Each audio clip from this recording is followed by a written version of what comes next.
It definitely makes a difference, and it's reps are reps. It's really nice. Everybody that played against Cincinnati is playing right now Yes. on offense, which is rare and really a strong point or a strength for us, especially with how well I'd say spring went. I think we have a good direction of where we want to go offensively, and the guys are going to keep competing for spots and keep competing for time, and just keep pushing each other. But I think having a full spring is a huge deal versus not having one. And what do you continue to learn about this receiving corps? Nobody's going to point to the fact that George may not be here till very late, but what are you learning about this group? Yeah, I mean, you just got a lot of guys that can play ball at any moment. There's so many guys that you can put in, and it's like I don't think twice. There's a really high number of guys that you don't normally see. Just the sheer number of guys that could be in the game, and you don't think and those are all strengths for you. JT, going into this offseason, you mentioned the core DNA stuff, but what about quantifying kind of how much work you wanted to get in with the guys? I know there was a trip involved there. How much chemistry have you built? Did you guys come in with a goal of how many throws you wanted to get in, how many sessions, a percentage, anything like that?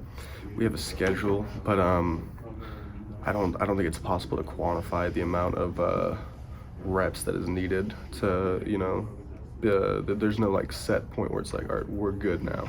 It's just it's a weekly thing, it's a daily thing, for how much you're working with your receiving core, your backs, and your tight ends. So I wouldn't say there was a quantifiable like we're doing this by this time, as much as it is we have a plan for what we're working on, and I control that. JT, I was just wondering, you're speaking about a lot of team chemistry and stuff, and Arik Gilbert coming in June. Have you had the time to build up chemistry with him, and how is that going? Yeah, and he fits right in. Yeah. I was just talking about him. There are a lot of really talented players that like football. Eric's one of the rare few that's really talented and loves football. I think it's a big strength for him. He spends a lot of time with Coach Hank and Coach Hartley. He learns his stuff fast. It comes easy. It doesn't. Wouldn't say that's just like it comes easy to him because it's a difficult offense. But he takes the time to learn it. He gets it. I don't even have to speak about talent, obviously. But the mental side of the game, I think he's phenomenal. That's really important to have. JT, your mechanics last year, I think you were still coming off the knee a little bit cleared, but maybe not as mechanically sound as you'd like to be. Can you talk about how this off season you've been able to adjust and improve in those areas with the knee getting even better? I mean, yeah, you just get more throws. That's the first thing. The next thing is I did get to go back home with my quarterback coach from back home, and Monk and I have worked on it a lot. Buster and I have worked on it a lot, and it's just it's always a thing you're constantly improving. Is being more decisive part of what you're improving? It's always part of improvement. Yeah. I would define that as a strong point in my game, and it has to be, is being the distributor of the offense, and that being my role. Decision making, getting the ball in James Cook's hands quick, or getting it in George's hands, or any one of our many weapons. That's my job. So decision making and the speed at which that happens is always a primary point of emphasis. Oh, go ahead, Mark. I was going to say, you obviously had a 4-game body of work last year where you put up good numbers.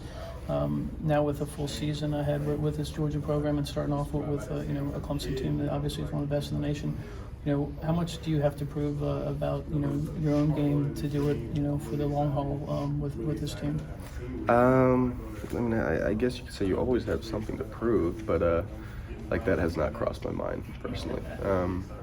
Winning against Clemson, very important, obviously. And the way that happens does not matter to me. If I have to hand the ball off every single play, I have no problems with that. If I have to throw it every single play, I have no problems with that.